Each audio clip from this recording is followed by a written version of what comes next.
we've said, well, Greg has said this many times on the show, you're looking at 30 plus classes or launching with at least 30, assuming that's still in the, the goal range of things. I think we talked about this a little bit before, but are you feeling less daunted by that totality of 30 or so? No, I don't feel daunted by that. I think it's quite achievable. I think, our pipeline has kind of been in development now where we're starting to name those. I feel like during prototype, it was hard because so many things were missing and we didn't know how we would get to that point. But now, we just recently, we have 4 main classes that we have in the game that we're like, hey, these are classes that are going to, we're going to work on these and we're going to iterate on them and they're going to ship. And then we, threw in 2 more and then we've identified, basically the first 12 and Greg and I and Shanti are working on trying to identify the first 20.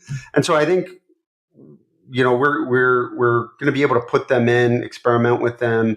I think we're identifying what is challenging for us. Like, what are the bottlenecks? Like, is it visual effects? Is it design? Is it engineering? Is it animation? Like, what's going to be the thing that seems to be like, hey, if we're going to do it at this quality bar, it's going to take a lot of time. And I feel like what we've sort of figured out is like, we may have set the bar too high in certain areas, and we need to say, hey, we can't make, and I'm not picking on any particular thing, but like maybe every single ability in the game can't have its own animation. Maybe we need to share animations for some of the abilities that are like, they're not the signature ability, right? Like things like the ultimate ability that they have.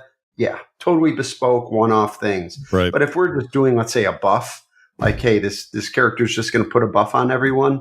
Do we have to make that unique for everyone? Perhaps not.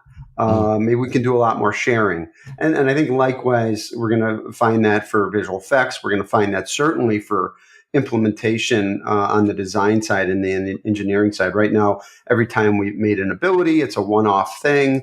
And now our tech designer is going back and sort of, she's figuring out, okay, how are we going to make that ability that we made one-off in a more modular way so that it's easier to make the next time and get faster at that. So we're getting better with all those things, and those all encourage me to feel like, yeah, we can make 30 classes. So yeah, I'm on board. I'm with it.